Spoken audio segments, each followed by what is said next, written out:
Assalamualaikum warahmatullahi wabarakatuh. Perkenalkan, nama saya Putri Danisa dengan NPM 22346. Di sini saya akan mempresentasikan mengenai analisis kasus 5, yaitu mengenai perang saudara di Suriah. Nah, yang pertama di sini saya akan menjelaskan mengenai deskripsi kasus. Konflik Suriah ini meletus pada tahun 2011 sebagai dampak dari gelombang Arab Spring. Nah, perang saudara di Suriah ini dipicu oleh 3 faktor utama. Yang pertama yaitu korupsi yang sudah mengakar di dalam pemerintahannya. Yang kedua yaitu frustasi publik akibat bencana kekeringan yang berkepanjangan. Dan yang ketiga yaitu respon brutal rejim Bashar al-Assad terhadap protes damai di kota daerah. Nah, yang membuat konflik ini semakin kompleks adalah dimensi internasionalnya, di mana konflik ini terinternasionalisasi karena perebutan sumber daya energi, khususnya ketika Assad menolak proposal pipa gas Qatar pada tahun 2009 dan memilih jalur alternatif dengan Iran dan Rusia. Nah, penolakan ini memicu kemarahan negara-negara barat dan Teluk, di mana negara-negara tersebut kemudian memberikan dukungan kepada kelompok oposisi. Nah, dari segi kemanusiaan, rezim Assad ini dituduh melakukan berbagai kejahatan serius, seperti pengaboman terhadap warga sipil, penggunaan senjata kimia, dan penyiksaan sistematis di penjara-penjara rahasia. Jutaan warga sipil tersebut terjepit di antara kekejaman rezim dan kebiadaban kelompok teroris seperti ISIS dan Al-Nusra. Namun, dalam aspek hukum internasional, upaya penegakan keadilan di Suriah ini menghadapi hambatan besar, di mana Suriah ini bukan negara pihak statuta Roma, sehingga ICC tidak memiliki yurisdiksi otomatis. Nah, upaya rujukan ke ICC oleh Dewan Keamanan PBB ini berulang kali terhambat oleh veto dari Rusia dan Tiongkok yang memiliki kepentingan strategis untuk melindungi rejim Suriah.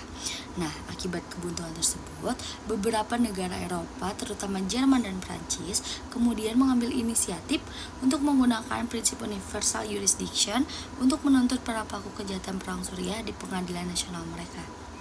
Nah, kesimpulan dari deskripsi kasus adalah tanpa ratifikasi Statuta Roma dan dengan adanya veto di Dewan Keamanan PBB, kasus Suriah ini mengalami kebuntuan total dalam sistem peradilan internasional. Oke, selanjutnya di sini saya akan membahas mengenai analisis kasus. Pertanyaan pertama yang saya akan bahas adalah mengapa kasus Suriah ini tidak dapat dibawa ke ICC tanpa rujukan Dewan Keamanan PBB? Nah, jawabannya terletak pada status Suriah sebagai bukan negara pihak statuta Roma, di mana status ini secara langsung menonaktifkan 2 dari 3 mekanisme yurisdiksi ICC. Yang pertama, rujukan oleh negara pihak berdasarkan pasal 13A tidak dapat dilakukan karena Suriah bukan negara pihak. Dan yang kedua, inisiatif jaksa penuntut berdasarkan pasal 13C juga terbatas karena yurisdiksi jaksa hanya berlaku untuk kejahatan yang terjadi di teritori atau dilakukan oleh warga negara dari negara pihak statuta Roma. Dengan demikian, satu-satunya jalur yang tersisa adalah rujukan oleh Dewan Keamanan PBB yang berdasarkan pada pasal 13B. Nah, namun jalur ini pun terhambat oleh veto dari Rusia dan Tiongkok yang memiliki kepentingan strategis dan ideologis untuk melindungi rejim Suriah. Nah, jadi kombinasi antara status non-ratifikasi Suriah dan veto politik di DKPBB menciptakan blokade total terhadap yurisdiksi ICC. Nah, pertanyaan kedua, bagaimana universal jurisdiction menjadi alternatif dari prinsip komplementari? Nah, sebelum menjawab pembahasan tersebut, mari kita pahami dulu apa itu prinsip komplementari.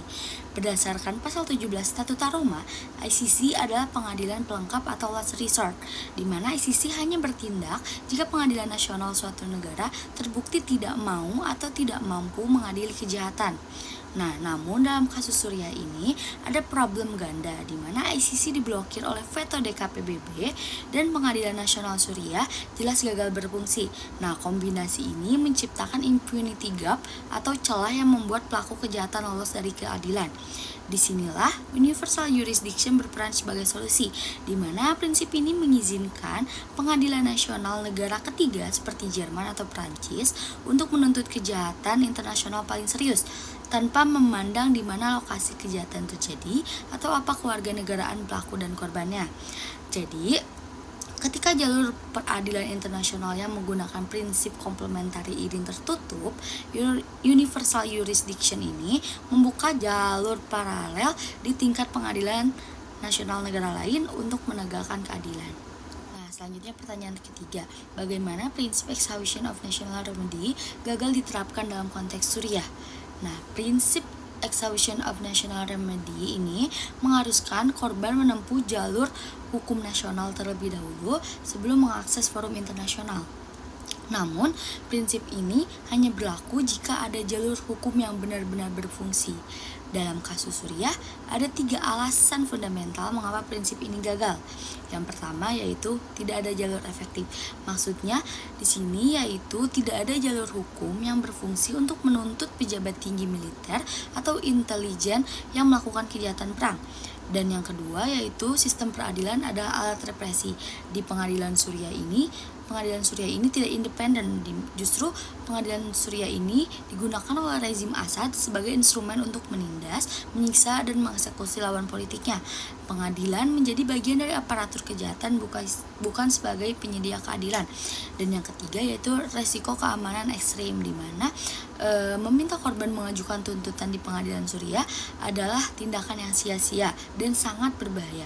Tindakan tersebut akan membahayakan nyawa pelapor yang sangat mungkin berujung pada penangkapan, penyiksaan, atau penghilangan secara paksa. Nah, kesimpulannya, karena jalur hukum nasional secara de facto dan de jure tertutup, sia-sia dan berbahaya, prinsip exhaustion of national remedies ini dianggap telah gagal atau tidak dapat diterapkan sama sekali. Selanjutnya pertanyaan keempat, apakah Suriah ini dapat dianggap unwilling atau unable atau keduanya? Nah, meskipun pengujian komplementari tidak dapat dilakukan secara formal oleh ICC karena blokade yurisdiksi, berdasarkan analisis faktual, Suriah dapat dikategorikan sebagai keduanya, yakni unwilling dan unable. Nah, yang pertama, unwilling atau tidak mau. Kategori ini paling relevan untuk kejahatan yang dilakukan oleh aparatur negara. Suriah jelas tidak mau mengadili pejabat senior militer, intelijen, dan politiknya sendiri yang bertanggung jawab atas kejahatan perang, penggunaan senjata kimia, dan penyiksaan sistematis. Nah, proses hukum nasional dilakukan hanya untuk melindungi pelaku dalam proses yang semu. Nah, tidak independen dan sengaja ditunda. Rejim Assad ini justru secara aktif melindungi para pelaku. Lalu untuk kategori unable atau tidak mampu, di mana kategori ini berlaku ketika terjadi keruntuhan total atau substansial dari sistem peradilan, di mana Suriah ini tidak mampu mengadili kejahatan yang dilakukan oleh kelompok non-negaranya seperti ISIS atau Al-Nusrah di wilayah-wilayah yang tidak lagi berada di bawah kendali pemerintahannya. Selama puncak perang saudara, sebagian besar wilayah Suriah ini berada di luar kendali Damaskus. Nah, kesimpulannya Suriah adalah negara yang unwilling untuk mengadili kejahatan rejimnya sendiri dan pada saat yang sama unable untuk menangani kejahatan di wilayah yang dikuasai oleh oposisi. Selanjutnya, pertanyaan terakhir, bagaimana peran negara ketiga seperti Jerman mencerminkan tanggung jawab global dalam menegakkan keadilan HAM internasional? Nah, peran negara ketiga seperti Jerman ini sangat signifikan dan dapat dilihat dari 3 dimensi. Yang pertama yaitu perang global melawan impunitas.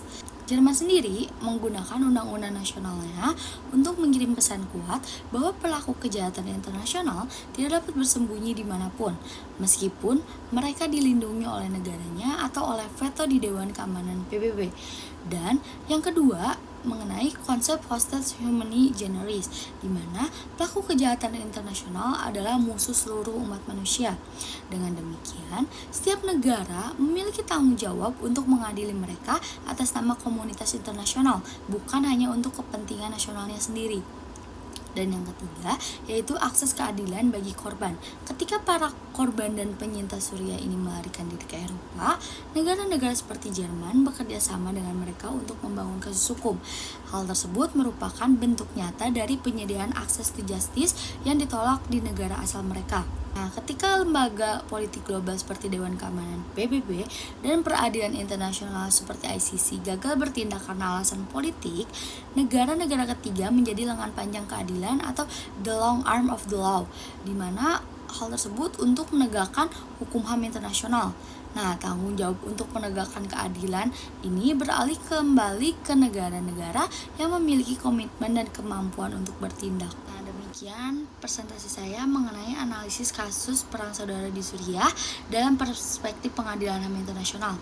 Nah, dari analisis saya tadi dapat disimpulkan bahwa ketika mekanisme peradilan internasional terhambat oleh politik dan sistem peradilan nasional gagal total, prinsip universal jurisdiction menjadi instrumen penting untuk mengisi celah impunitas dan menegakkan keadilan bagi para korban.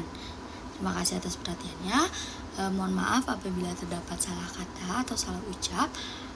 Wassalamualaikum warahmatullahi wabarakatuh.